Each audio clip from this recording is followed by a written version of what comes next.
So good evening, everybody.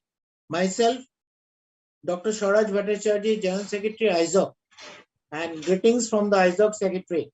I welcome everybody to EIZOC ORTS 12, means Ophthalmology Resident Teaching Series, Virtual Teaching Program, Session 12.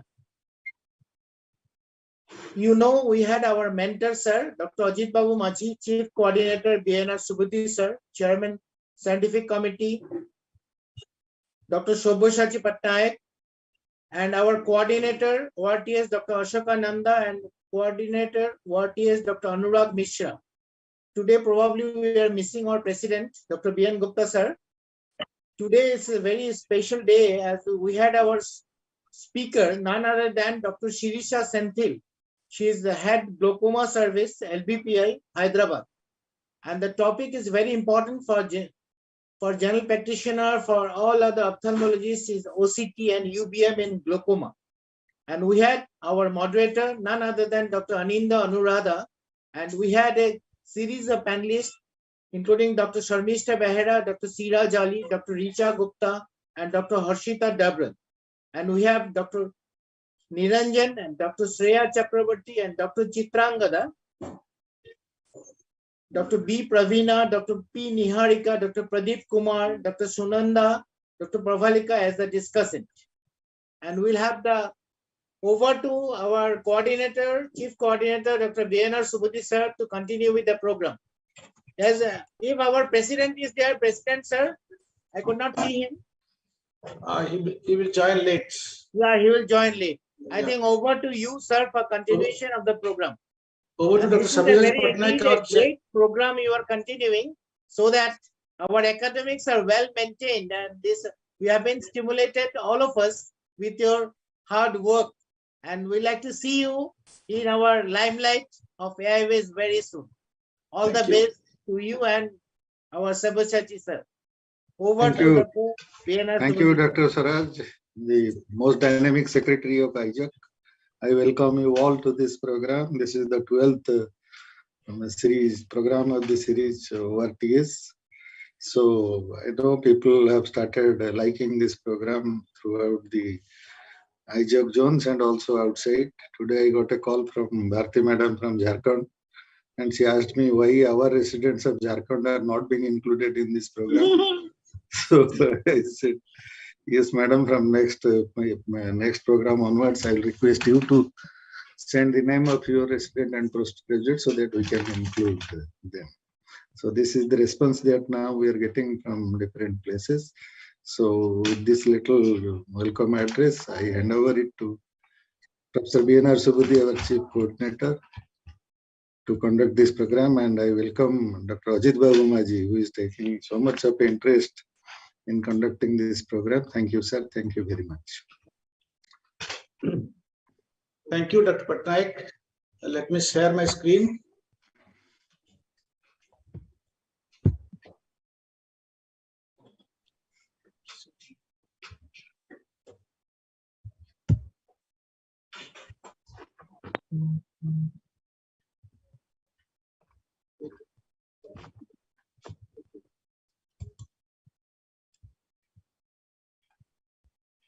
Good evening.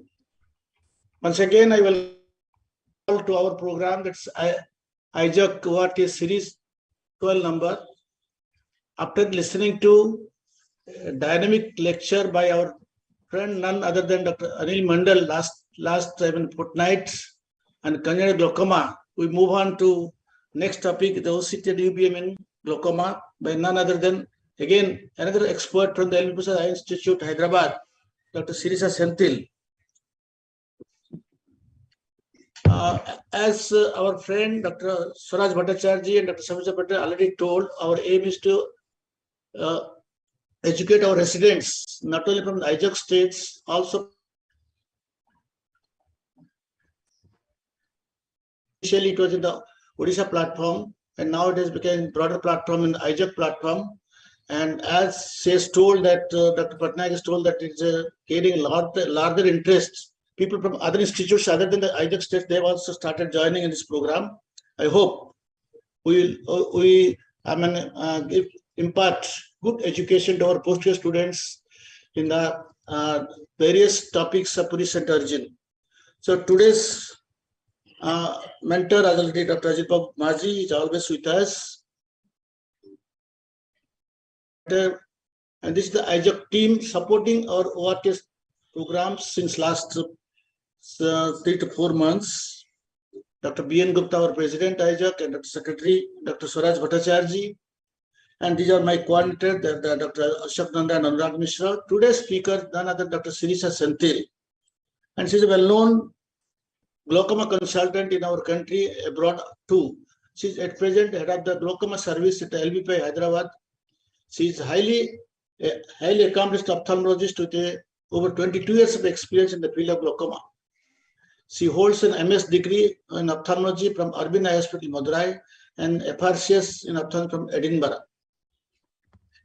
She specializes in managing refractory adult and pediatric glaucomas with a particular interest in glaucoma drainage implants and secondary glaucomas, and of course genetics of inherited childhood glaucoma. She has got a wide experience in this topic. She has published over 169 scientific papers in peer-reviewed journals, authored several book chapters, and received multiple awards for her work, including the most prestigious American Academy of Ophthalmology Achievement Award in 2018. Few salient features of Dr. Sirisha Senthil. I welcome you, madam, to this webinar. And next half an hour to 45 minutes, we will be listening to you. And the topic, very interesting topic, that OCT and UBM in glaucoma. Today's moderator is Dr. Anindya Anuradha. She is, of course, a product from our medical college, SC Medical College, Cuttack, but she has done her glaucoma fellowship from the University of Toronto, Canada. She at present is working in HOD Ophthalmology, Bhagwan Mahavir Medical Super Specialty Eye Hospital at Ranchi.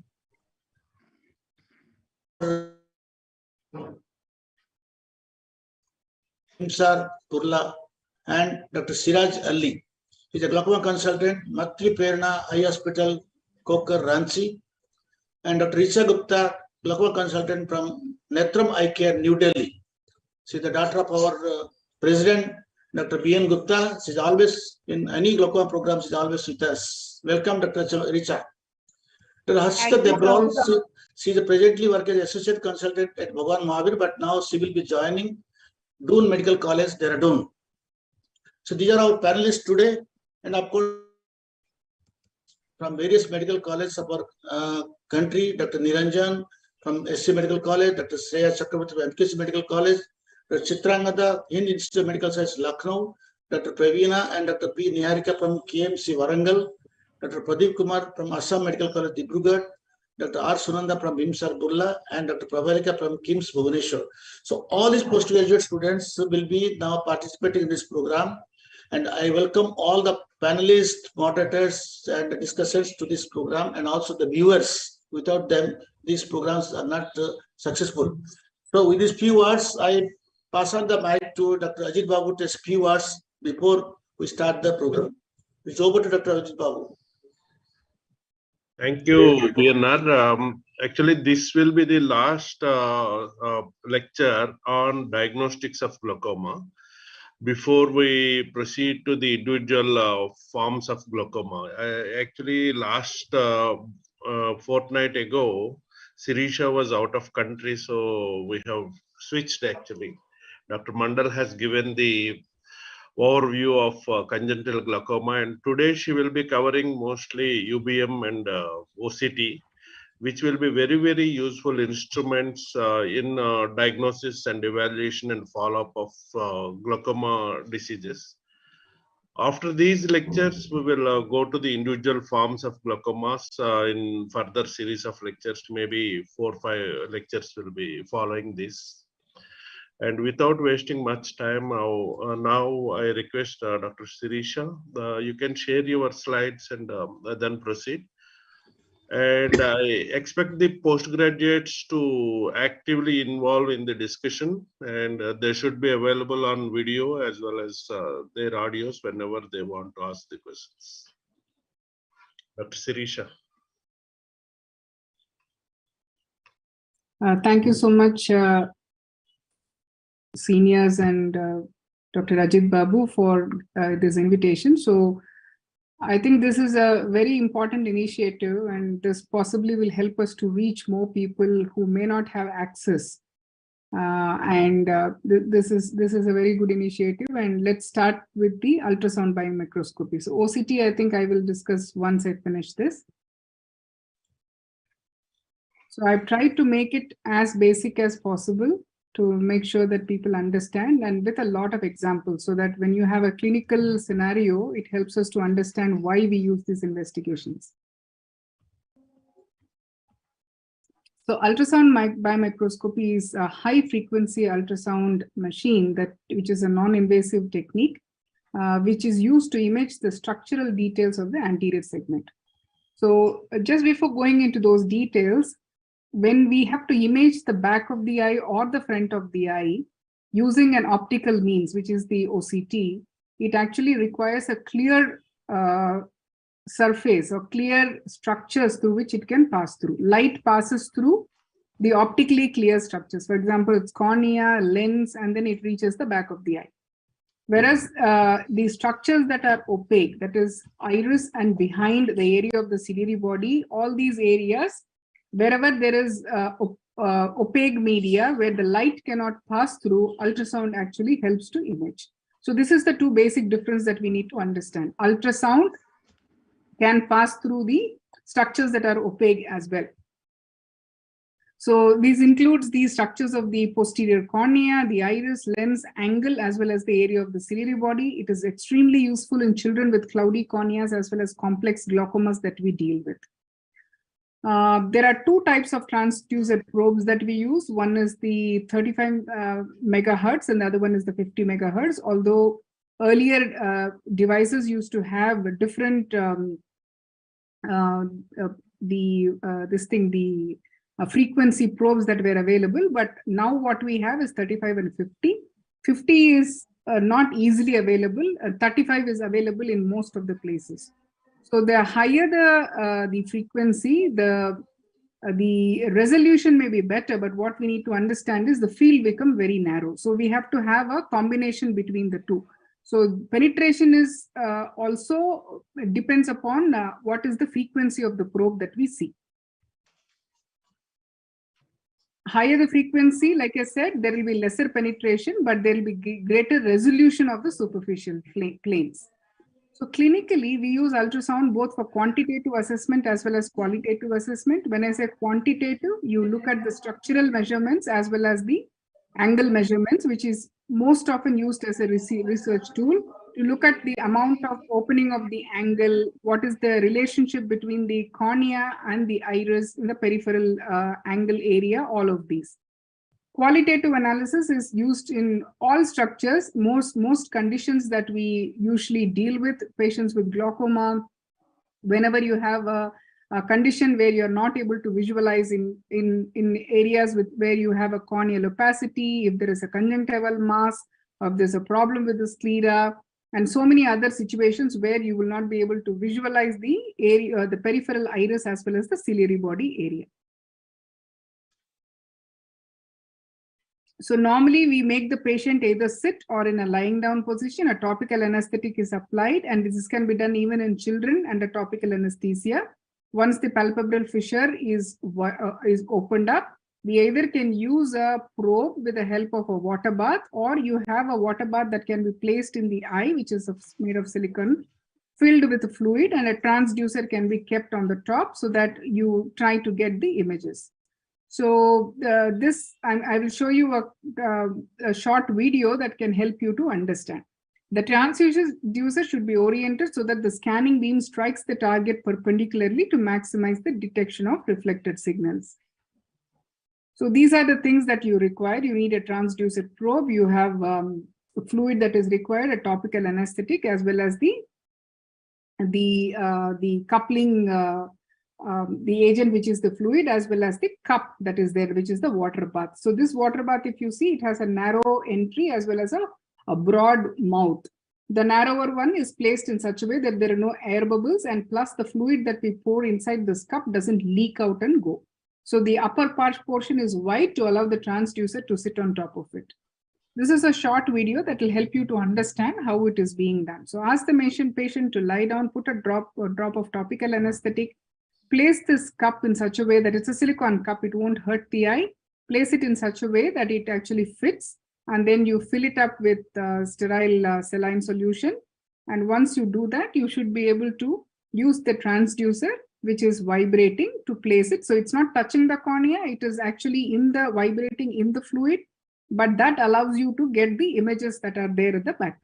So I think this makes it very clear. So when you do it with a water bath, whatever images that we get are really good. Another way of doing it is, if we don't have a water bath, or if lying down is a difficulty, like for example, a baby who's not able to lie down, or child becomes extremely uncooperative, the parents can hold the baby in the arms, and we should be able to use a water bath that is connected, a soft water bath that is connected to the transducer that can be placed directly on the cornea to be able to examine. So what all do we check when we do the quantitative and the qualitative analysis is we'll be able to identify the normal structures of the eye. Angle, for example, if you're looking at the angle structures, where the scleral spur is, where the Schlemm's canal is, what is the relationship of the iris to the peripheral cornea, peripheral ciliary body, the position of the ciliary body, is it anteriorly positioned? How are the ciliary processes placed? How is the space or the sulcus between the iris and the ciliary body? What is the amount of space that we have? And the relationship of the iris to the posterior, either if it is an intraocular lens, to the intraocular lens, or to the crystalline lens. So all of these relationships one can understand. Before we go into abnormal structures, I think it's very important to know what normal structures looks like. The cornea, if you see between the two hyperechoic lines, cornea is almost translucent. So we will be able to get the images there. Corneal layers are very well differentiated. The Bowman's layer is seen as the first dense echo, as well as the stroma is shows less reflectivity. Descemet's membrane is seen again as the last one. If you see here, the posterior one is the Descemet's membrane, which is seen as a highly reflective line. So there are two reflective lines, one by the Bowman's membrane as well as the other one by the Descemet's. And then you will be able to understand where the sclerocorneal junction is, because this transparent area actually becomes a little bit more opaque. Looking at the anterior chamber, so it is a echo-free area that you see between the cornea and the anterior surface of the lens.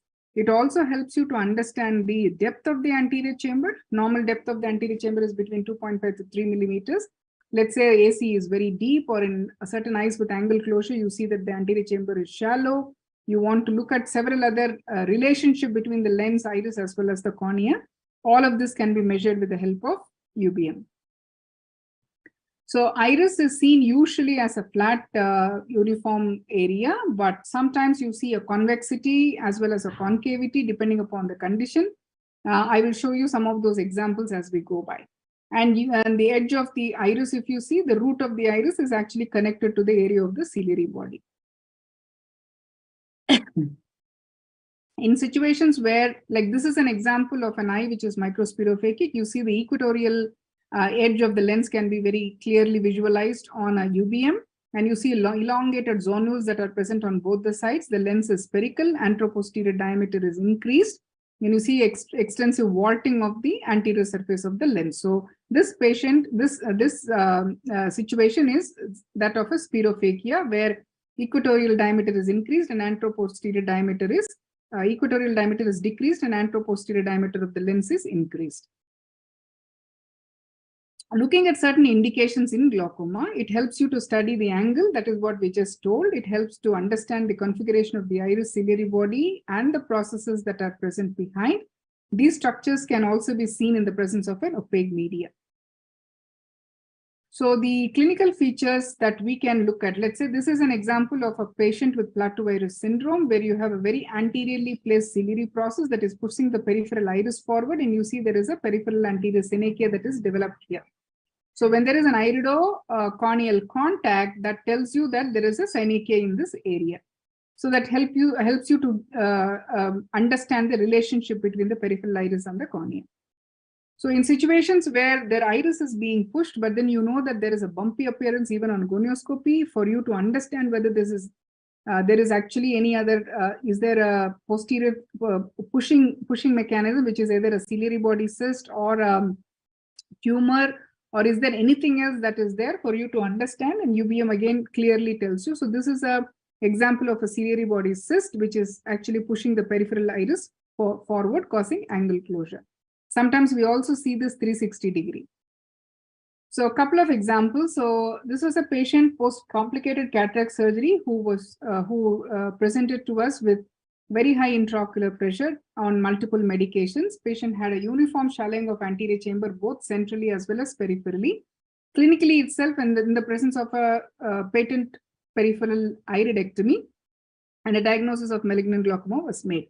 So this is the clinical appearance. You can actually see this. Anterior chamber is extremely shallow. There is a forward push of the lens iris diaphragm. The whole thing is moved forward, and anterior chamber is very shallow, both centrally as well as peripherally. This confirms the diagnosis of malignant glaucoma in the absence of a posterior segment pathology. We should always rule out a suprachoroidal hemorrhage or a choroidal effusion in these patients before we diagnose them as having malignant glaucoma.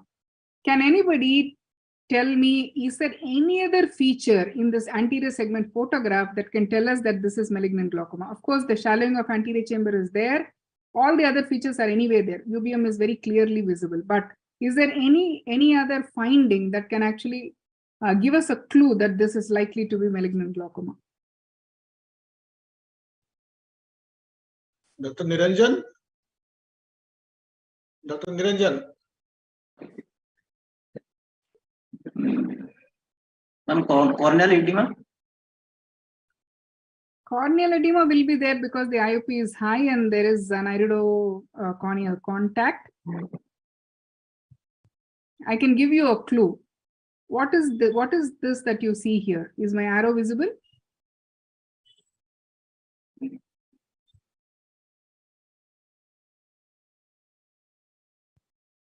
Let's say at 6 o'clock position. I'll give you one more clue.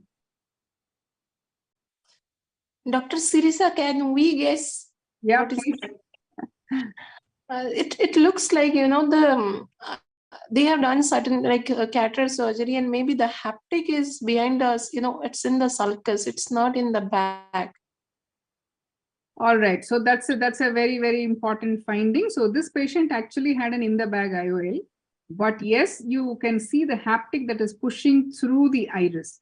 So this is one feature. So much push. Yes, it is one feature that we should always remember, that when something is there, if it is in the sulcus also, usually the iris, I mean, you don't see it being pushed towards the iris, but despite this lens being in the bag, if the whole lens and the iris, everything is pushed forward, and especially because of the peripheral, more shallowing in the periphery, the haptics are really pushed through the iris. And that is a very important indicator to say that this is malignant glaucoma.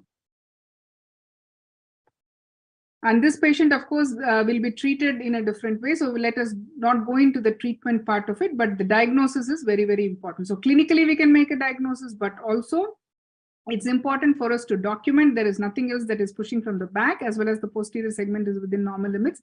If you can either visualize it clinically, or maybe we can do a B scan to understand what's happening in the posterior segment. So this is one more patient who presented with very high intraocular pressure. Anterior chamber is shallow peripherally, but deep centrally. And there are posterior synechia that you visualize. So clinically, it is not very difficult to diagnose. This is a situation where you have a iris Bombay. So you see that the iris is stuck to the lens, and you can have an iris Bombay like picture. This can happen in a phakic eye or in a pseudophakic eye. And this patient, of course, requires a peripheral iridotomy.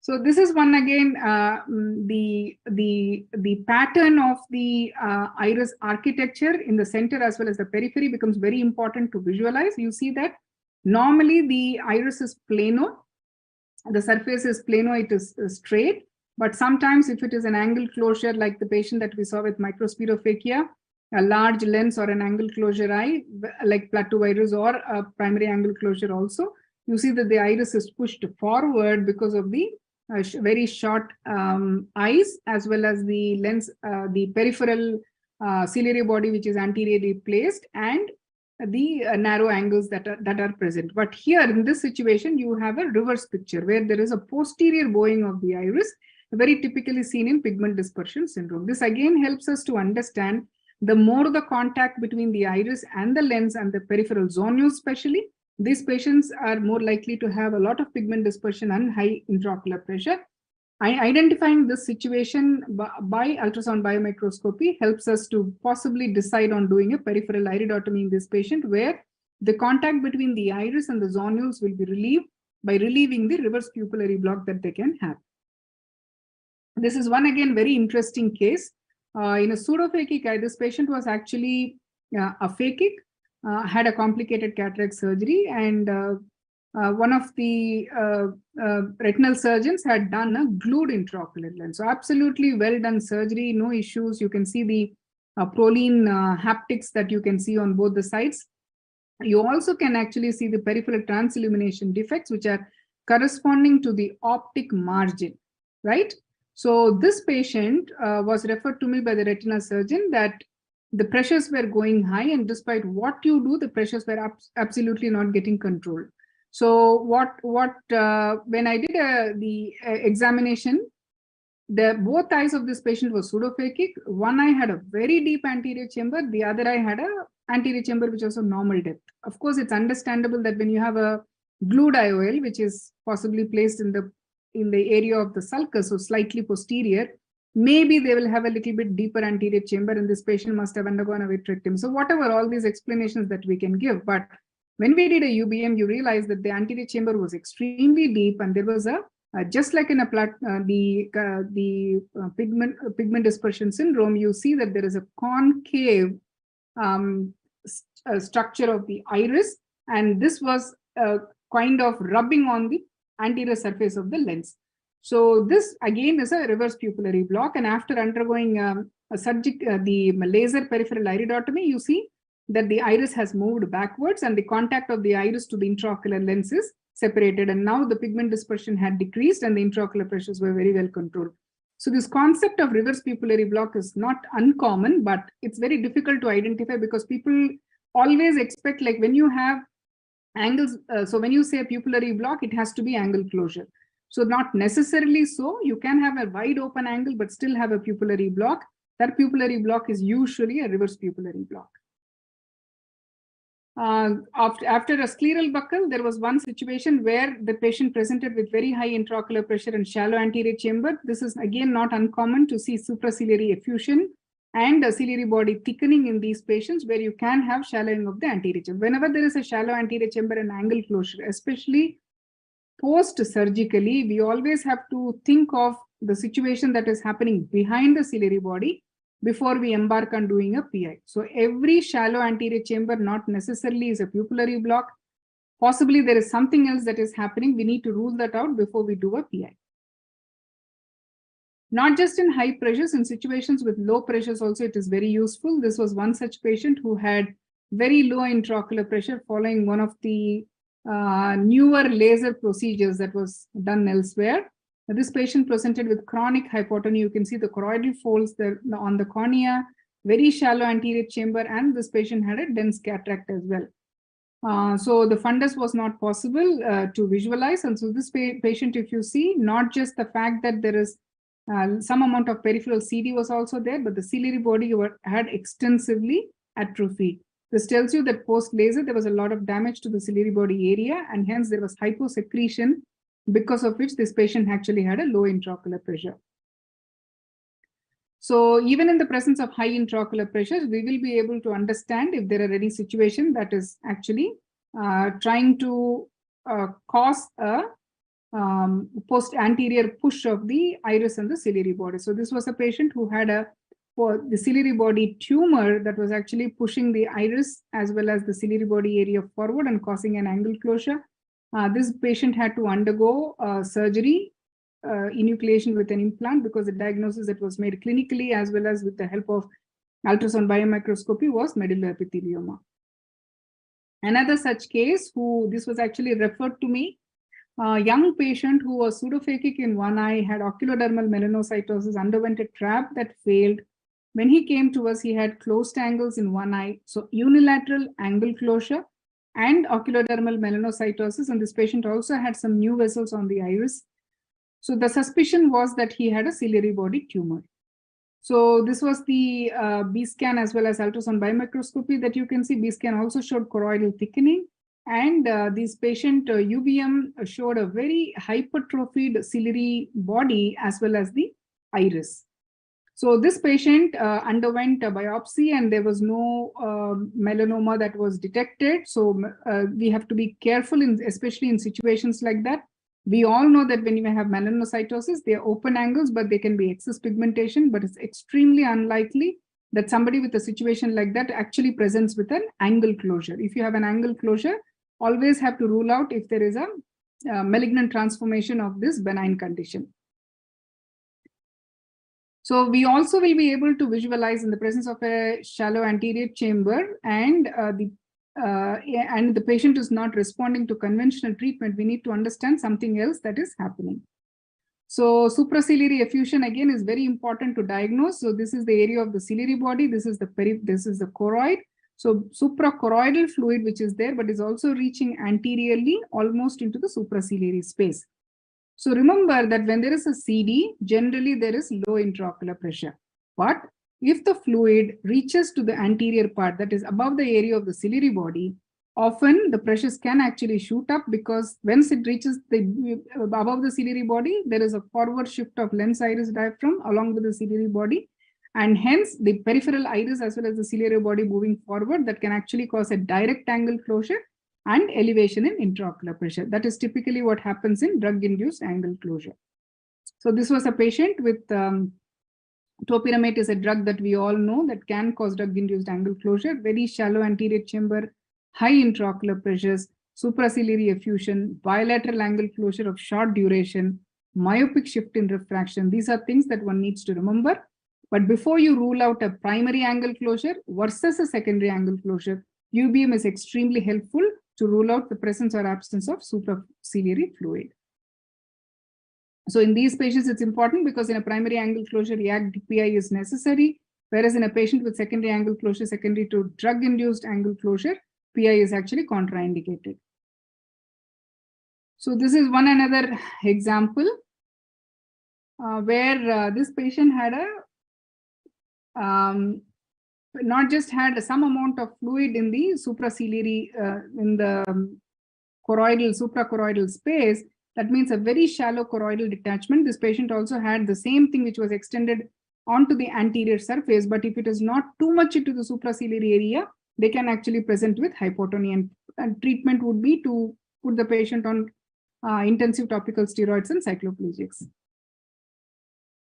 So this is a patient with posterior lenticonus. You can actually see that pre-existing posterior capsular dehiscence which is present. Another very important feature that we need to observe here is opposite to that of a spirophakic lens, where you see that there is an anterior surface of the lens and the posterior surface of the lens is spherical, anteroposterior diameter is increased. Here, if you see, the anterior surface of the lens is flattened.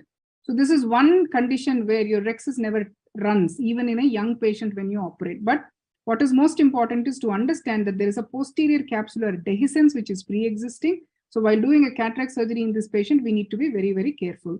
So the same thing also holds true when you have a trauma and when there is likely to be a posterior capsular rupture, especially when the cataract is quite dense. We should be able to do a UBM to pick up those findings. So this was another patient who was referred to us with angle closure with post-ICL placement. So generally we think that if there is an ICL placement, it could be because with an angle closure, it could be because of an oversized ICL, it could be possibly because of a pupillary block. But this patient had a very peculiar situation, had a reversed ICL. So that actually it's an emergency and we need to go and remove it. Otherwise the patient will develop a permanent angle closure and will have to be worried about taking care of glaucoma for the rest of his or her life. Same way, even in ICL patients, we should remember that excess ICL vault, that is the gap between the crystalline lens as well as the ICL, if it is more than 500 or 800 microns, that tells you that there is an excess ICL vault, again possibly telling that it is an oversized ICL. This again needs to be explanted or exchanged. In post-traumatic cases also, it is very useful, especially to diagnose cyclodialysis clefts. This is a cyclodialysis cleft. If you see, cyclodialysis means the ciliary body is separated from the sclera. So you see that this iris is attached to the ciliary body, but the attachment of the ciliary body to the sclera is detached, and you have a communication from the anterior chamber into the supraciliary area. So these patients present with chronic hypotony, but chronic hypotony post-trauma, sometimes we just try and conventionally treat them with topical steroids and cycloplegics. They don't help. So this patient underwent a cyclocryotherapy, but that also did not help. Ultimately, he required a cyclopexy, direct cyclopexy, following which you can see that there is a closure of the cleft, as well as the area here, the ciliary body is attached to the sclera, and the fluid in the supraciliary space completely decreased. And this patient is actually well controlled intraocular pressure now, following which he had a cataract surgery. In fact, he has 20/20 vision now. So, like I said, in trauma, especially in the presence of dense cataract or dense corneal opacity, it is helpful. In cases with hypotony, it is also very helpful. So moving on to children, it is very useful in patients with hazy corneas. So when you have a cornea like this, we do not know what is there behind. Is it aniridia? Is it congenital aphakia? It is Peters anomaly? Is it primary congenital glaucoma where the cornea is opaque, but the rest of the structures seem to be okay? We do not know. So doing a UBM helps you to understand what is happening at the back of the cornea, also helps you to plan a surgical procedure, as well as prognosticate for yourself as well as for the patients and the parents. So this is one interesting case. He was an ophthalmologist that I had operated some time ago. He actually post-operatively started prostaglandin analogs by himself and came back once his topical steroids were tapered and stopped with extensive choroidal detachment as well as very shallow anterior chamber.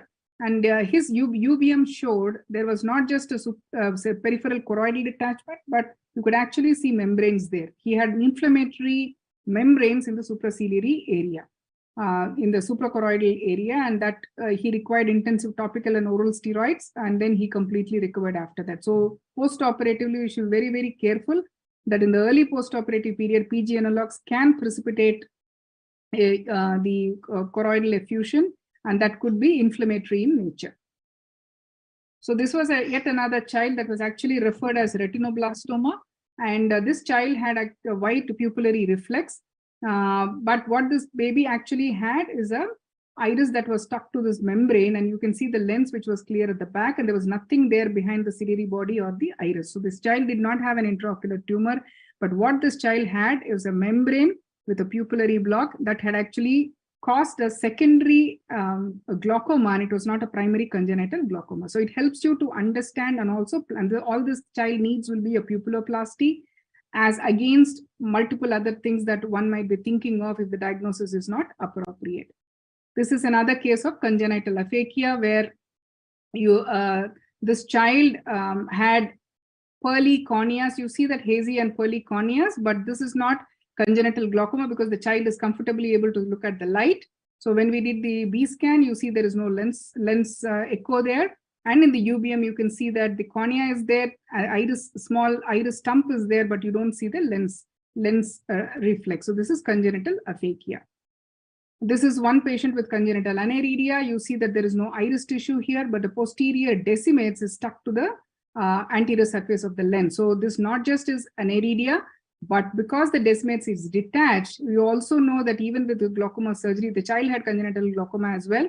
Even with glaucoma surgery, the cornea is unlikely to clear. Most often, this child will require a penetrating keratoplasty. All right, so I think we can go on, but I would like to summarize and say that UBM serves as both a diagnostic as well as a prognostic tool. It helps in making management decisions and helps us to also appropriately take a surgical decision, most importantly.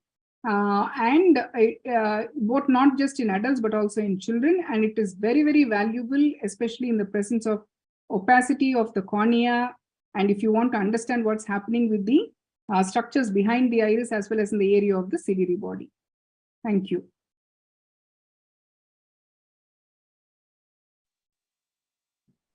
Thank you, Dr. Diksha, you want to ask questions on this UBM before proceeding to OCT, or you want to finish up OCT?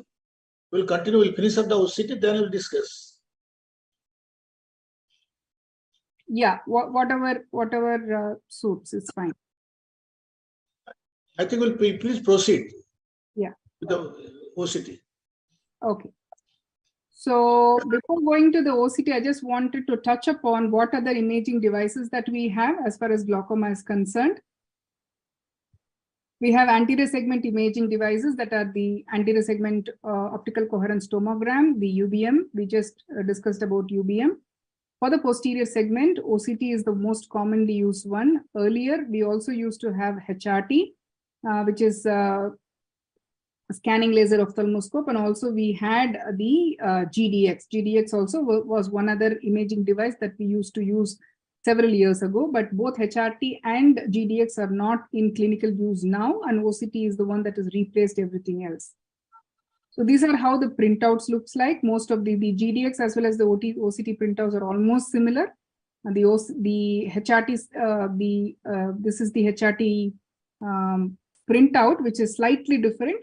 That gives you, it gives you a different way of estimation of whether there was any abnormality in the 6 quadrants that it normally checks, but it also gives you the inter-eye symmetry. It also gives you the RNFL thickness as well as the rim thickness. This is one device that used to give us the size of the optic disc as well as the size of the optic cup very well. So the earlier generation OCTs would not give too much of that information. But as time went by, the OCT has advanced so much that it actually gives us a lot of information. All right, so this is how the printouts look like. So for the postgraduates, if somebody shows you a printout and asks you what it is like, what is most important is when you look at when somebody gives you something in hand, look at what is there on that printout. Most often it will be written on the top, what that investigating device is, whether it is right eye, left eye, and what is it that it is recording. Okay.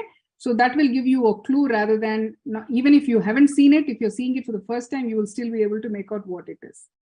And with with regards to OCT, we have the RNFL OCT that actually looks at the RNFL thickness as well as the optic nerve head parameters of the rim area, cup area, and all of those details which are shown in one of the printout. And the second printout, what we have normally is called the GCC, or the ganglion cell complex, that actually takes the central area into account, and that gives you the detail. So for people to clearly understand, or maybe a simple way of understanding is, it's like a 24-2 versus a 10-2 that you do in a visual field. So all of these devices, if you see, it has the way it marks the optic disc margin and the cup margin, and between these two, the rim is taken into account, and if there is any abnormality of that rim compared to the age-matched normals that is present in the OCT machine or HRT or GDX, it actually gives you a signal, or it possibly gives you the changes that are noted on the deviation map. I'll come to that a little as we go by in the next few examples. So HRT, I won't go into these details, but I will move on to the OCT, which is most important. GDX, again, I told you what it looks like. So all of this has a retinal nerve fiber thickness map. You have a deviation map exactly like that of an OCT. You have an inter-eye symmetry, except that you don't have the quadrant and the clock cover maps that you have with regards to the OCT.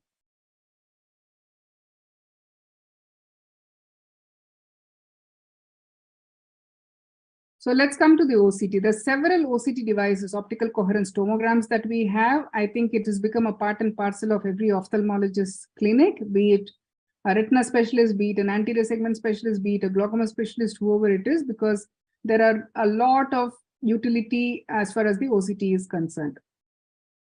But what is very important is, let's say if one has an OCT that was done in a Cirrus machine, we cannot use that and do the second OCT using a Topcon machine or a Spectralis machine, and then compare these two and say this patient is progressing. So whichever device that we use, and whichever is the technology or the machine that we use, which company it belongs to, each one has a different way of measuring things. So all of them measure the RNFL thickness, all of them measure the nerve fiber layer thickness, the disc margin, the rim margin, rim area, as well as the thickness, as well as the GCC. But what is important is Each machine has its own normative data. The way it actually calculates an abnormality is slightly different in one machine compared to the other. So you cannot use these machines interchangeably, and Cirrus OCT cannot be compared with a Spectralis and vice versa. So that's very important. So do we use OCT in every patient? It is not necessary, and you don't need an OCT to diagnose glaucoma. Diagnosis of glaucoma is actually a clinical diagnosis, but OCT helps in establishing the diagnosis in certain situations. For example, in patients with pre-perimetric glaucoma, rather than calling it as establishing a diagnosis, I would say to objectively show you where the damage is, it possibly is helpful, and is very helpful to explain the same thing to the patient. To some extent, it helps you to understand what's happening over a period of time. So progression analysis, as far as OCT is concerned, the baseline of the patient's data is taken into account, and what happens over a period of time is something that is compared. And then the machine will be able to tell you whether this patient compared to the baseline is progressing or not. So that is as far as the OCT is concerned for its utility. And we also need to understand that by the time a patient develops a visual field defect, it is known that close to about 30 to 40% of the ganglion cells are lost. Sometimes we do see that there is an NFL defect, and we do see an excavation or a very early notch, but the visual field machine is not able to pick up. Clinically, we know it. So we do take disc photographs. At the same time, OCT in these situations is extremely helpful. It will give you a structural change that is happening in that particular quadrant. So that way, it is definitely very useful. So this is how the printout looks like. You have the patient's name, age, all of those that are written here. Very important part that you need to look at is the signal strength. Just like how you have reliability parameters as far as the visual fields are concerned, the reliability of the OCT printout is again very, very important. One needs to look at what the signal strength is. Signal strength of 6 or 7 and above is taken as acceptable. If it is less than that, we definitely need to repeat this scan again. So patient details are already given there. Date of birth is very important because it compares the patient's whatever thickness values that you get to the age-related normative data that is present in the machine. And the other most important part as far as the OCT is concerned that you see is called this thickness map. This thickness map actually is the thickness of the patient's retinal nerve fiber layer as well as whatever other measurements that it takes. So deviation map is the one compared to the patient's thickness map. How different is it with the age match normal? That difference is shown in this deviation map. These are again very important. These are tomograms. This is how the machine by itself actually takes the cup margin as well as the disc margin, and between these two, whatever you see is the rim. So these are very important images that you see here. So if there is any problem with the way the markings are made or the margins are actually defined, one may have segmentation errors that can lead to errors in the interpretation or errors in the OCT printout also.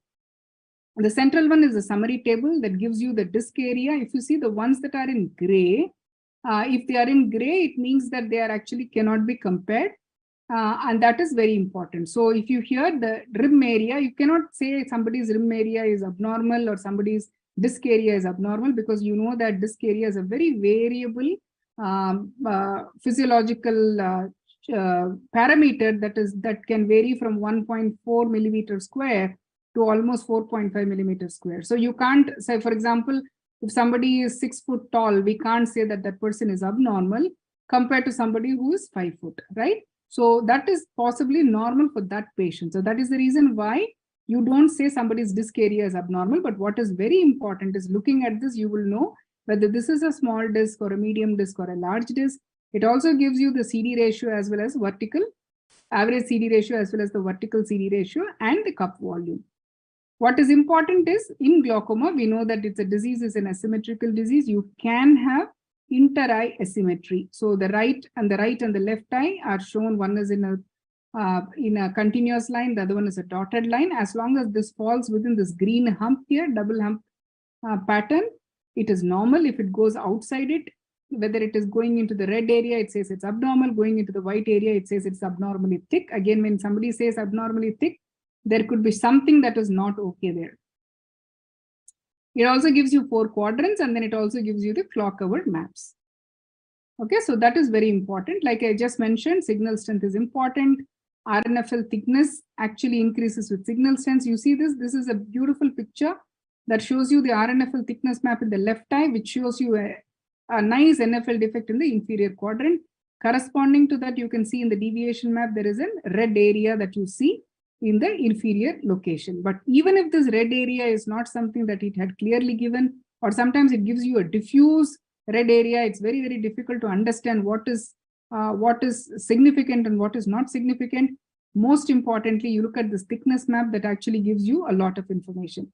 And if you see down here, RNFL quadrant map as well as the clock hour maps shows you that there is an abnormality or abnormally thin retinal nerve fiber layer in the inferior quadrant.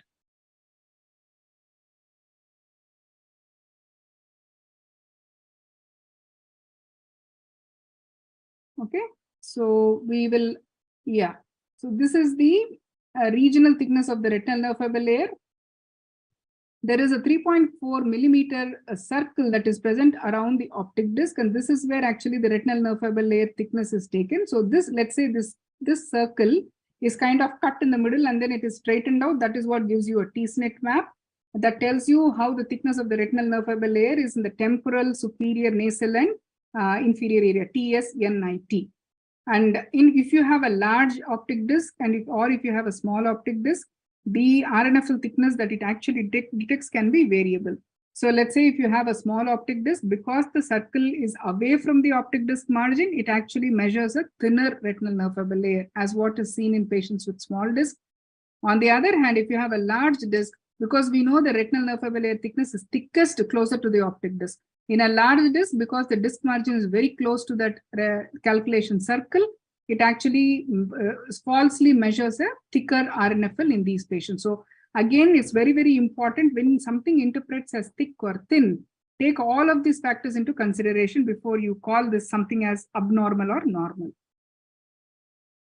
So macular thickness analysis again is very important. What it does is basically it takes the ganglion cell complex into consideration, where you have the inner plexiform layer as well as the ganglion cell layer is given as a combined one. So it cannot take only the ganglion cell layer. So it takes the ganglion cell complex. So sometimes, like in a 10-2, if you have a defect that is very close to the central area, or if you have a significant loss, and sometimes we may not be able to pick it up in the RNFL analysis, GCC analysis gives you a much clearer picture. But GCC, we should remember that it can be affected by other features that can affect the macula as well. So not necessarily that it is related to glaucoma. So this is how a GCC map will look like, thickness map. And it has 2 hemi-quadrants. If you see, this is normal, so you're not able to make out any difference. But if there is something abnormal, it will have something like a watershed area, and the upper part or the lower part will be significantly affected, because typically glaucoma is a disease which respects the horizontal meridian. And these are the 6 quadrants. Centrally foveola, because it is devoid of ganglion cells, that is obviously you don't have any thickness there. But surrounding area, it has 6 quadrants that are present, 3 superior and 3 inferior. If there is any abnormality, these green areas become red, and that tells you the yellow or red based on whether it is less than 5% or less than 1% compared to the normative data that is available in the machine. So the thicker the layer, the warmer the color. And you have to look at the average thickness that is present. It gives you an average also. It also gives you the quadrant-wise thickness that is present. So like I said, pattern of progression. For progression, we have to remember it doesn't compare with the normative data that is present in the machine. It doesn't have any normative data like that, like the visual field machine. But here, what is normative data is basically what is compared is the baseline of the patient. So 2 baselines are taken into account. So you require minimum of 3 OCTs for you to look at progression. So 2 baselines, and that is compared with the recent one that is done. So it helps you to understand whether there's a widening of a defect, deepening of a defect, or if there is a new defect that is developing. All of this will be shown on the progression maps. So they have something called a guided progression analysis that will help you to compare from the patient's own baseline. This is a very important word that we use, that is called a floor effect. So we also should understand that in very advanced glaucomas, the RNFL, even when the complete RNFL is lost, for example, let's say this is a patient with glaucoma with no PL. That means there's absolutely no ganglion cells left behind, but still the OCT shows something like a 30 micron thickness. It doesn't give you a 0 micron thickness. That is because apart from the neural tissue, you also have non-neural tissues that are present, like the glial cells and astrocytes and things like that, that actually can give you the thickness. And hence, so when it reaches a certain level, it will get a floor effect less than which it cannot go. In situations like that, GCC is very helpful compared to the regular OCT. You can also help to combine your OCT pictures with the visual fields, and that will help you to give a structural function correlation. So because we know structural changes as well as the visual field changes are reversed, right? So in this particular, so if you have a Zeiss machine, all of them are Zeiss related. In fact, you can also integrate the disc photographs along with it. It will overlap the visual fields over the OCT data and tell you where exactly is the pathology. So to give you a few examples as to how it is useful, you see this is the left eye optic disc photograph, shows inferior medium-sized disc with 0.65 cupping, inferior excavation, and you see an NFL defect that is present inferiorly. Similarly, the visual field shows early superior nasal changes defect that you're seeing. OCT very beautifully shows you an inferior NFL defect that is present both on the thickness map as well as in the deviation map. And GCC here, this is what I told you. GCC clearly in the left eye shows that there is a loss of ganglion cell complex in the left eye, and that is present in the inferior part as well as going little bit into the upper part. So another example where there is a diffuse, so this patient, if you see visual fields is almost normal, but you know that the optic disc definitely is not normal. Inferiorly, there is thinning and there is NFL, diffuse NFL loss that you see inferiorly. But the machine is, the visual fields is not able to pick it up. OCT actually shows you those changes of diffuse loss of nerve fiber layer compared to what you see on the visual field. So it is definitely helpful in certain situations, especially when your clinical features don't correlate with your visual fields. So to summarize, OCT is definitely helpful as an additive tool to help us pick up the structural changes. But essentially, glaucoma is a diagnosis that is made by the physician by looking at the optic disc to quantify as well as to document the change that is present, as well as to compare what happens in the future. OCT can be useful, but based on just the red or the yellow color areas that you see on the OCT, one will not diagnose glaucoma and one will not treat or change the treatment protocol or be aggressive in operating the patient just based on the OCT parameters. Thank you. Very nice presentation, Dr. Sirisa. It was really informative to all of us. So, we look forward if our post-graduate students are interested to ask any questions or doubt. Ma'am, can you kindly explain optic nerve head analysis again? What is the optic nerve head analysis? What exactly are you looking at? Ma'am, the parameters which are abnormal, how to differentiate between a normal optic nerve head and abnormal optic nerve head. What are the values, and other than map, what are the values exactly with normal optic nerve head and abnormal optic nerve head? There is no value that can tell you whether the optic nerve head is normal or abnormal. That's exactly what I wanted. Given between RNFL of the ma'am, in optic nerve head analysis, we get a value when we see the thickness map. Then, ma'am, what is that value exactly? So that value helps you to understand what is the thickness of the retinal nerve fiber layer in each of these quadrants. Okay, it can give you 4 quadrants: upper, superior, inferior, nasal, and temporal. It also gives you 12 clock curves. So you can look at a localized change or you can look at a diffuse change. Sometimes if you have a very localized change, you may miss it because it takes an average. When you're looking at inferior, it can take an average and you can miss it. So clock cover map actually gives you the changes, but you don't go by that number. Like let us say, for example, if it is 109 and that in the inferior quadrant is about, let's say, 94, you will not look at exact number and say this is thin or this is thick. Okay. So what you will possibly look at is like first image of the patient you will see, and over a period of time when you are comparing, you will look at whether there is a change that is happening in any of these quadrants. We also have to remember, whenever we look at any of these numbers, you have something called as a test-retest variability. That means when the same patient, if I'm doing the scan for the second time, what is the change in the thickness that you see? Take that into account before you say decrease in 5 microns is equal to a damage. You cannot give your specific number like that. Okay, but what it can tell you is in the deviation map, compared to what the patient's thickness map is, compared to the age-related normal that is present in the machine. When it compares, it tells you whether this is equivalent to what you see. Is it what you see in 95% of the normal population?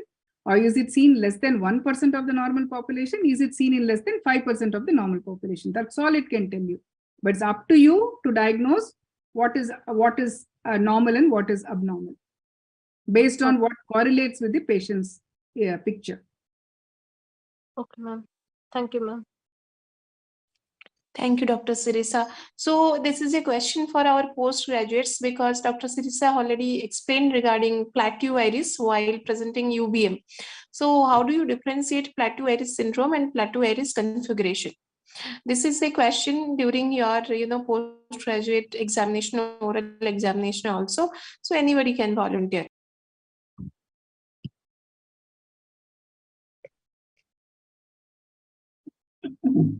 Yeah, you can ask specifically any postgraduate. There are names are there, so you ask them. Otherwise, they will not come out. Dr. Sunanda, are you there? Yes, sir. Please answer the question.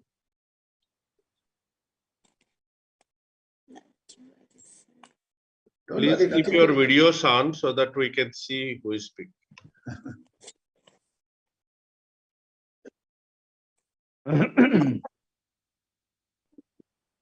Anybody from postgraduate, students, because this is something, see, even if it's by chance you do some kind of mistake, it's okay. See, nobody is going to, fail you. Just, try your best to answer. How do you differentiate? Not only here, no one will fail. Here, we can only clarify our doubts. Exactly. So just come forward and explain what you exactly understand plateau iris configuration and plateau iris syndrome, because while you are doing UBM, you are always talking about plateau iris, because that is something we really look forward for UBM, and UBM is very much required for the diagnosis. So once you diagnose, oh, it's a plateau iris, then how are you going to classify? It's a configuration or it's a syndrome? Ma'am, in plateau iris configuration, ma'am, there is anteriorly placed ciliary body, and there is a steep iris and flat iris, and there is anteriorly placed ciliary body. And in plateau iris syndrome, there is plateau iris with angle closure glaucoma. Okay, very nice. Nice for your attempt. Any of our panelists will like to, explain? We have all our, glaucoma specialist with us. So Dr. Siraj is a very prominent glaucoma specialist in Ranchi. Dr. Siraj, would you like to, give your thoughts on that? Dr. Siraj, you are muted.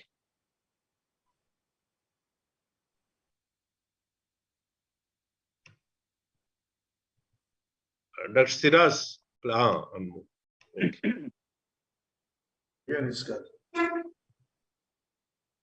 Basically, plateau iris configuration depends on the configuration of your peripheral iris that is more concave towards the posterior chamber, and so it creates a sort of a differential IOP between the posterior chamber and the anterior chamber.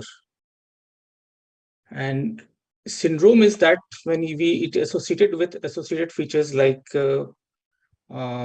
increased IOP or shallow is shallow peripherally.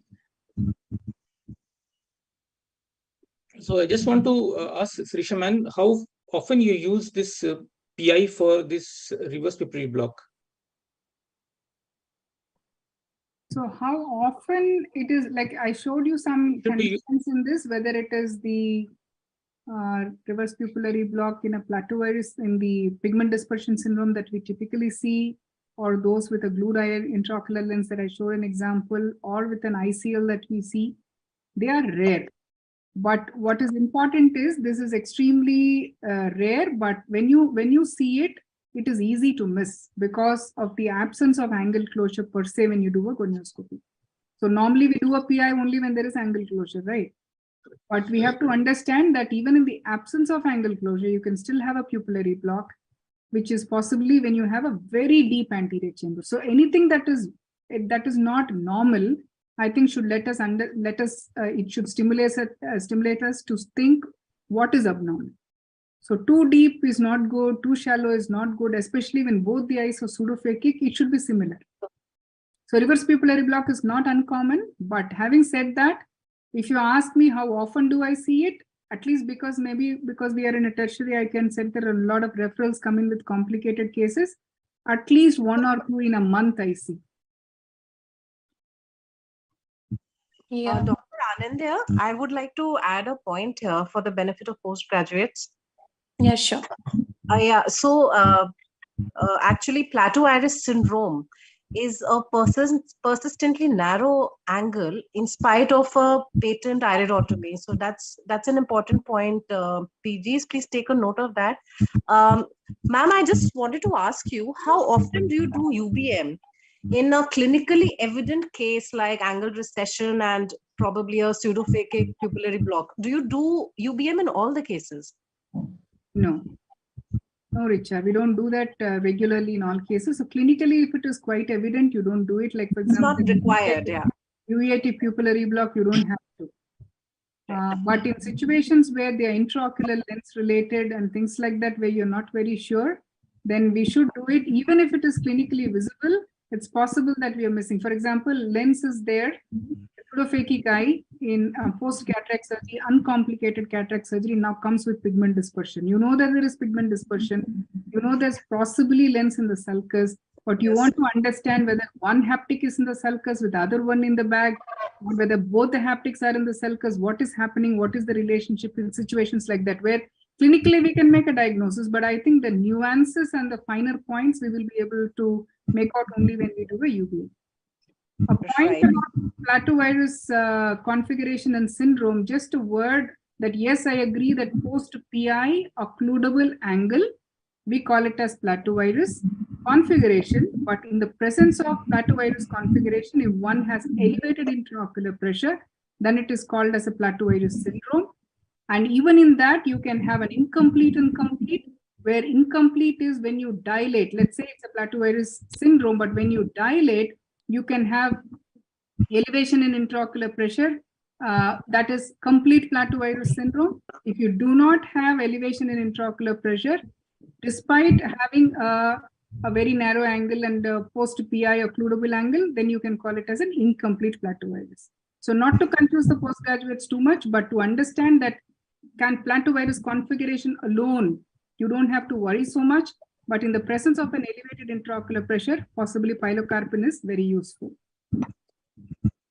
Yeah, very nicely explained, Dr. Sirisa. That is really going to enhance their clinical practice, that you must dilate and see that whether there is any increase in intraocular pressure or not to differentiate. That is the main point that you have really pointed out. And already Dr. Sirisa has discussed about the reverse pupillary block. So this is a question to the postgraduate students. Reverse pupillary block is actually a dynamic process. It is not present always. It changes as per the physiological situation. So can you give any example or physiological situation where the reverse pupillary block chances will increase?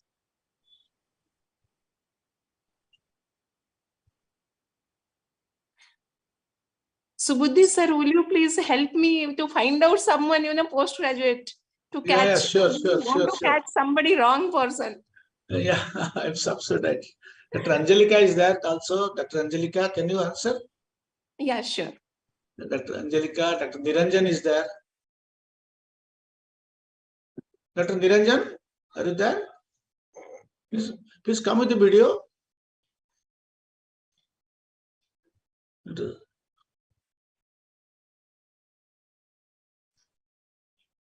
Shreya is the only very actively she's asking and answering.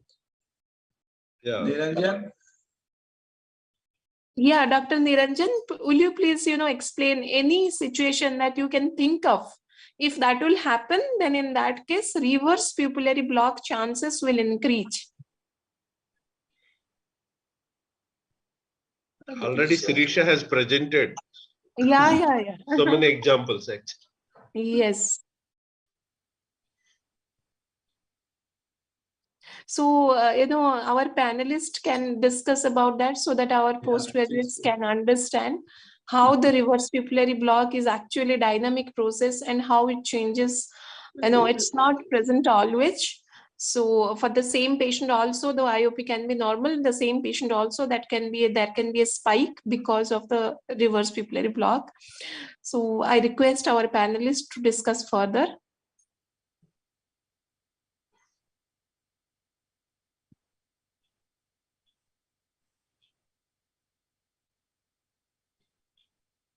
Dr. Richa, will you please, like to highlight on that?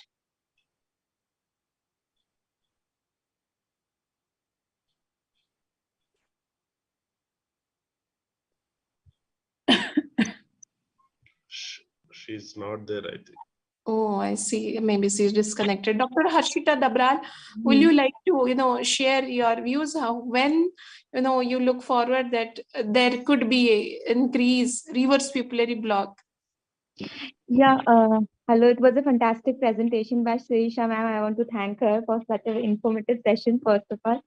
So, coming to the question, reverse pupillary block, as ma'am has already shown in her presentation also, reverse pupillary block can be seen in the conditions where, like, if the intraocular lens post cataract surgery, if it is not one part is in the sulcus, or if it is a post vitrectomized eye also in cases of myopia, I think. So in those cases. Yeah, just I was asking, systemic physiological condition, just to add, when there is stress, so stress induced adrenaline increases, so that causes actually pupillary dilatation. So, in a reverse pupillary already there, if there is a pigment dispersion, maybe the patient does not have a IOP rise in your clinic, but once the patient will develop stress or after post exercise, the reverse pupillary chances, the precipitation will increase. So, Dr. Sirisa, how you think about it? So, yeah, maybe reverse pupillary block can happen, but if there is a physiological reason why there is a pupillary dilatation and that causes a pupillary block, usually this happens in somebody who's predisposed to a primary angle closure. For example, somebody, let's say, is under stress, or somebody has used something like nasal decongestants. Somebody has had general anesthesia, and during recovery, they have given them atropine. For whatever reason, you have physiological or because of a pharmacological agent, dilatation of the pupil that precipitates angle closure. That typically is in somebody who's predisposed to angle closure. There's one more term that we normally don't use it regularly, but as postgraduates, I think you need to understand the difference between the reverse pupillary block and inverse pupillary block. Inverse pupillary block is exaggeration of a pupillary block that happens with a meiotic. Normally, when you do meiosis, only when you dilate the pupil, pupillary block can increase, especially in angle closure, right? Without doing a PI. But in patients with microspirophakia, where when you put pilocarpine, because even for a PI in these patients, we should not use pilocarpine. But when we use pilocarpine, because of the spherical nature of the lens and the anteroposterior diameter being larger, the pupillary block exaggerates. And these patients, I've had one patient for whom, without our knowledge, there was an optometrist who put a pilocarpine and actually just called me to do a PI. And this boy came to he was in his 14, 15 years old, came to the laser machine and he was throwing up. His cornea had become edematous and he was throwing up. He had 50 plus pressures. So that is an inverse pupillary block that happens because of pilocarpine use in patients with microspirophakia or wherever they have a anteroposterior enlargement of the lens, and the worsening of pupillary block that happens with pilocarpine. So that is inverse pupillary block. Reverse pupillary block is a situation where normally the lens is pushed towards the iris, right? In a typical relative pupillary block that we see in an angle closure. But in situations where the iris is pushed towards the lens, whether it is the pigment dispersion syndrome that you're talking about, or the ICL related that I was talking about, or the glued IOL that I was talking about, the iris is pushed towards the lens. There is a higher pressure in the anterior chamber compared to the posterior chamber. There is a pressure differential, but it's the anterior chamber pressure is higher compared to the posterior chamber pressure, and hence even here a PI will help to relieve that pressure difference. And now once the pressure difference decreases, the iris becomes almost flattened, and the iris is not any more concave. So reverse pupillary block, PI helps, but the difference between the typical relative pupillary block that you see in an angle closure versus the reverse pupillary block is that the pressure difference is different between the anterior chamber and the posterior chamber, but in one, posterior chamber pressure is higher, the other one, anterior chamber pressure is higher. One has a convex iris configuration, other one has a concave iris configuration. Both of these situations, PI is helpful to relieve the pupillary block, but the mechanism is slightly different. Thank you, Dr. Sirisa, for explaining so nicely to all of us. And Dr. Sirisa, what do you think about the Cogley's report on angle closure glaucoma? Is not only one anatomical finding, it also affects the physiology of the iris root and ciliary body, how it behaves in their volume change. So obviously it is something noticed during only UBM, not in other investigation, can help to find out whether there is any volume significant change is there or not. So how is about your own finding regarding UBM and volume change of the ciliary body? Ciliary body volume change, yeah. So when you look at angle closure, apart from pupillary block, thickness of the peripheral iris, placement of the ciliary body, position of the ciliary body, vault of the lens, as well as the posterior choroidal volume. There are multiple mechanisms that people talk about. So we typically only worry about pupillary block, but there are several other things that we know of. And nowadays, we also know that the excess lens vault causes angle closure. And hence, when you do early cataract surgery in patients with angle closure, they do relieve, right? But volume changes of the choroid and the peripheral iris volume changes are not. Choroid, of course, you can, ciliary body, of course, you can see with a UBM, but peripheral iris volume changes are typically very clearly seen with ASOCT. So there are studies that have very clearly shown that when the peripheral iris is thin or thick, what happens with the dilatation, what happens before dilatation. Same thing you can also do in plateau iris syndrome, like what we were discussing. When you dilate a patient with plateau iris syndrome, does one quadrant of the angle close, the two quadrant of the angle close, all quadrants of the angle close? All of this can also be visualized with UBM. Yeah, Okay. dynamic changes that you see also with pupillary dilatation or with pharmacological dilatation, you can notice with the UBM. But yes, how much of importance do we give to that in the diagnosis and treatment?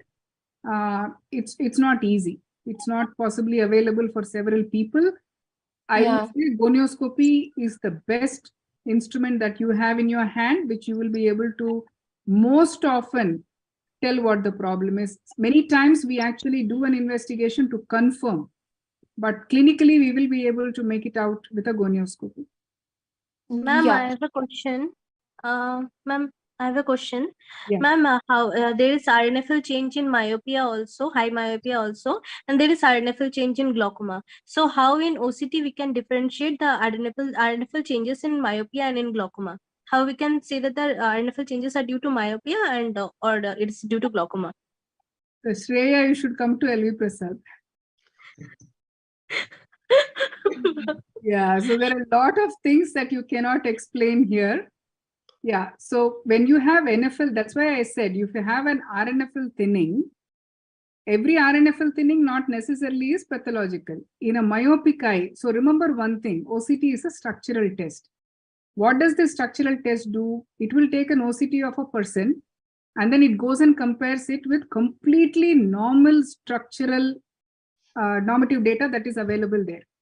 In myopes, structurally itself it is abnormal. Discs are abnormal, they are tilted, they could be small, they could be large, you have peripapillary atrophy, lots of changes that happen.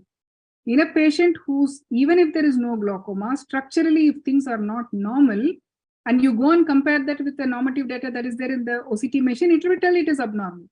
It will tell that things are, and we already know that. You don't need an OCT to say that it is abnormal looking. That doesn't mean that it's abnormal functioning. As far as the OCT changes in myopic patients are concerned, that means I'm a myope, I've had an OCT done now, and I get it done every yearly over a period of time, whether my myopia is worsening because of which my RNFL is thinning, or my glaucoma is worsening because of which my RNFL is thinning, is something that you can make out. There are a couple of very nice studies that have been published from Korea as well as from Hong Kong, which actually gives you a lot of good information. So maybe a couple of articles that are there, you should be able to read that to understand. Thank you, ma'am. Thank you, Dr. Sirisa. So now it's for all our panelists, if they want to, add something or, to just their thoughts and their practice that is, going to help all of us. So it's open for all of you. Ma'am, I have a question actually, regarding the reliability criteria in the OCT RNFL. So, you told about the intensity, it should be more than 6 or 7. So, is this the only reliability indicator, or do we need to see other things? Any other so thing? signal strength. Signal strength with Cirrus OCT, usually it is a number that ranges from 0 to 10, and 6 and above is taken as reliable. But having said that, that just tells you whether the acquiring of the image was appropriate or not. Is the patient's cornea dry? Is the surface not okay? Is the media hazy? These information it will give you. But you can have several artifacts. The problems that can be there because of an abnormal testing, you can have several artifacts. Starting from a blink artifact to a tilt in your head, which actually can give you a wrong reading. You can have segmentation errors. You can have multiple things that have to be understood before you call this as abnormal. But the most important one, for that one needs to understand how to interpret an OCT, what a normal looks like, what an abnormal looks like. And like in a visual field, when you look at a visual field and say that reliability parameters are there, but suppose even if the reliability parameters are completely normal, you can still have a very abnormal test. That could be because of a lid droop. Ptosis can cause a superior arcuate defect. There could be simple things like that I'm talking about. So, but that the reliability parameter could be normal, but your ptosis could still be causing a defect. Same way, even with an OCT, you can have multiple other artifacts. Even if your signal strength is fantastic, but there are other artifacts that could actually be leading to an abnormality in the test, and not necessarily patient has an abnormal test. Okay, thank you, ma'am. You should also see whether the optic disc is well centered or not. Yeah. And in OCT, we can look in the various tomograms, the horizontal and the vertical. Here we can pick up the artifacts. If there is any abnormality in the OCT printout, we can cross-check with the tomograms, vertical and horizontal. And in these tomograms, we can pick up is there any artifact or not. Another important thing is that whatever investigations we do, we should always correlate clinically. Just on the basis of any investigation, we don't diagnose things. So always, whatever investigations you do, fields, OCT, anything, just correlate clinically, then come to the diagnosis. Yeah, great. So Dr. Ajit Babu sir and Dr. Subudhi sir, will you please, put forward your, views, and it's a really a great session that you all people have, made it happen. That's very nice. Yeah, only thing is that PGs, except for Shreya, they have not actively involved in this. We have brought good speakers, expecting that they will ask several doubts, and they need to clear their doubts actually. But well, it is a little bit disappointing. Shreya, I should appreciate you that you have asked all the doubts whichever you are having, and I think you have a bright future. Morning shows the day.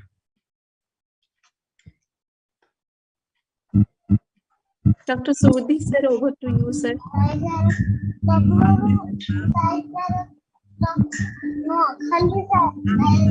Minutes, ma'am.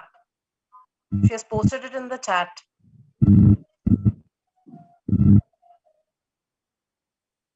Dr. Subudhi, you are muted. Yes. So somebody asked, what is BMO MRW? Dr. Sirisa, what is BMO MRW measurements? I have no idea what that is. Somebody said Dr. that. Sanvi. Dr. Sanvi, I think. Yeah. Can you? Good evening, sir. Good evening, sir. So actually, due to some problems, I'm not able to switch on my video. The bandwidth is low. I'm Dr. Sashwati, sir. Sashwati. Yeah, but my name is posted as wrong. Actually, in the new spectralist OCT machines, where the Heidelberg technology is there, we get a Brooks membrane opening minimum rim width measurement, sir. We have done it in some patients, and some studies also have gone through. Maybe that opening rim width measurement gives a slight bit of clarity on whether it's a myopic patient or the patient actually has the RNSL thinning because of glaucomatous changes.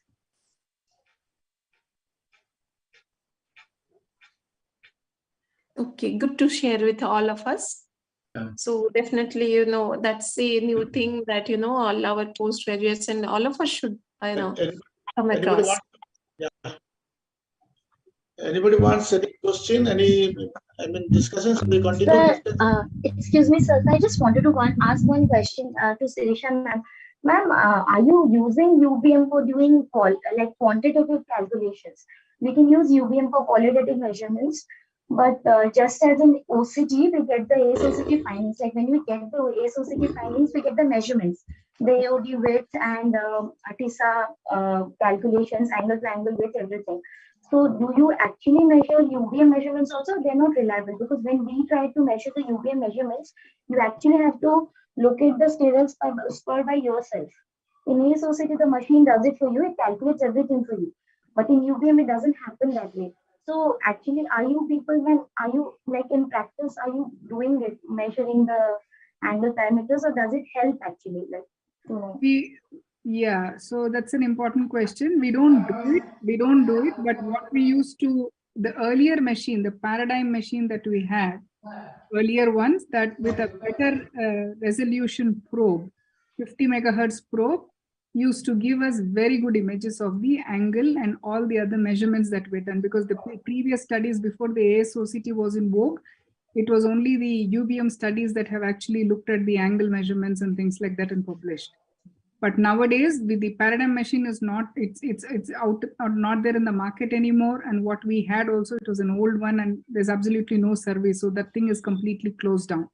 Currently, that's why I said what we use is the 35 megahertz probe, which depth is good, but it doesn't give you a lot of magnification. So resolution is less, rather than using the word magnification. So if the resolution is less, you will not be able to get all these details. Plus, with ASOCT giving you so much of clarity, as well as the measurements automated, I don't think we need to use UBM to get those measurements.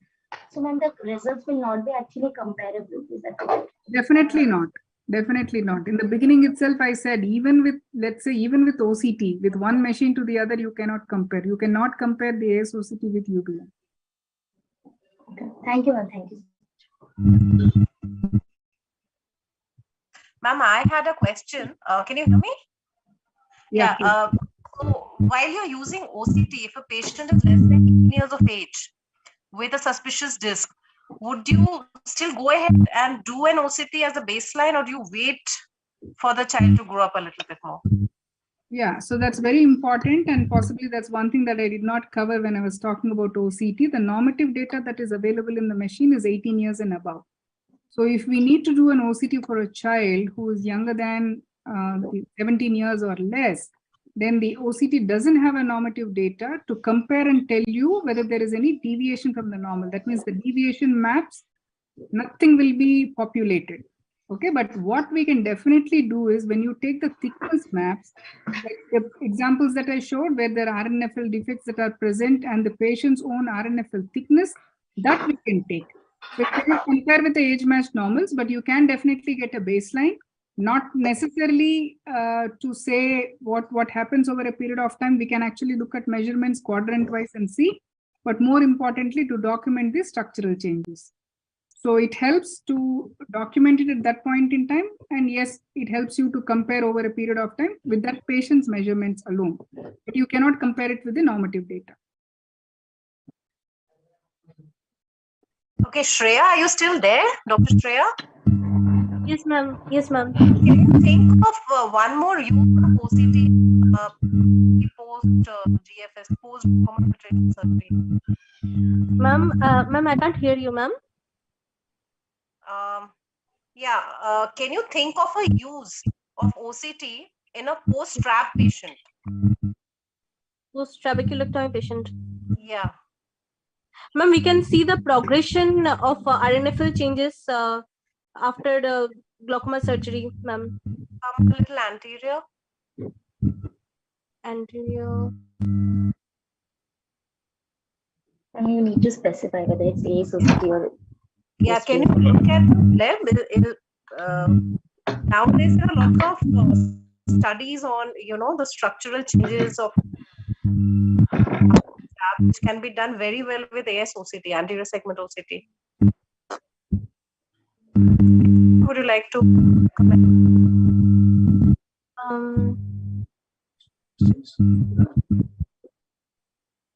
Ma'am, no idea, ma'am. My network is going. Yeah, that's right. Yeah, that's right. You are not audible, so she's not getting what is the question completely. Yeah. Yeah.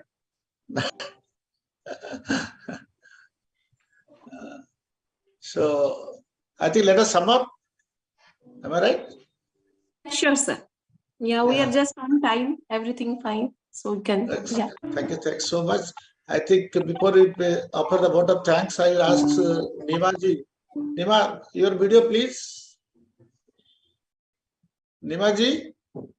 Yes, sir. Hello. Please play the video of your. So video of the host.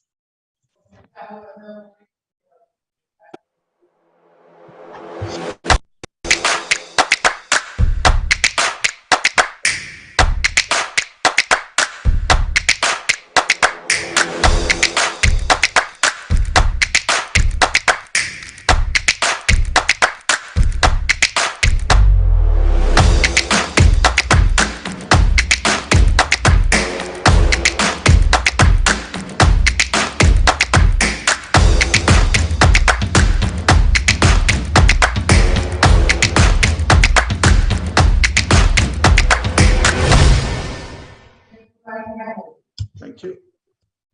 Now it's over to Dr. Sabisha Patnaik to offer the vote of thanks to our speaker and the panelists, moderators. So, thank you, Dr. Senthil, for this excellent presentation and making things so simple to understand. I think why our postgraduates didn't respond so much is we have to think seriously about that. But your deliberation and presentation was excellent. At least I could learn many things which I never learned before. So I thank our moderator, Dr. Aminde, for her excellent interaction with the panelists and the postgraduates. As always, I thank our panelists, Dr. Sarmishta, Dr. Siraj, for taking so much, and Dr. Ruchi for having so much of interest in this program. And I thank all the participants, last but not the least, our mentor, Dr. Ajit Babu Maji, always guiding us and taking so much of pain in preparing this program in detail. starting from the selection of speakers to its execution. So I think we have to take advantage of all these efforts. All the postgraduates and residents will be very happy if we'll interact, because otherwise there is no point in doing all these discussions. I think from next program onwards, your involvement will be little more than what we found today. So with these few words, I thank all of you. We are going to continue this program indefinitely. I do not know till how long, but still it will continue. We are conducting two programs. One is a teaching series and another is a research and publication series. So I request all the postgraduates to take these advantages, because we didn't have these advantages during our time. Not exposed to so much of knowledge and information. So we are very lucky in that sense. So thank you all, and thank you very much. And Thank I you thank all. the entered for supporting us in conducting these virtual programs. Thank you, Surajda, the Secretary of EIZOC. Yeah, I was absent in the middle, but still. Okay, I welcome everybody to our midterm conference at Itanagar, another beautiful place in Arunachal. Ajit Babu sir, you have been there with us in Port Blair. A personal invitation to attend at Itanagar. Yes. And all our guests and our members, Senthil Madam and everybody. Yes. So with this, I think let us close today's program. Dr. Sirisha has given an excellent lecture, and I think Anindya also, I should mention that she moderated very well. Thank you, sir. Actually, I did not intervene at any stage except for that the postgrads are too silent today. Very good program. Excellent program. Yeah. Anindya is a new discovery for all of us. Yes. Sir, your product only. So, you say. No, that's why we are very happy. That's what we expect from our residents. In the future also, we want to see all of them signing like you. Credit goes to Dr. Sarmishta. She picked up. So thank you, everybody. Good night, everybody. Let us meet again next fortnight about our RP program. I welcome you all to the RP program after second Tuesday. Thank you all. Good night. Thank you so much. Sirisha, thank you very much. Thank you, sir. Thank you so much. Thank you, madam. Bye-bye. Thank you, ma'am. Thank you. Thank you.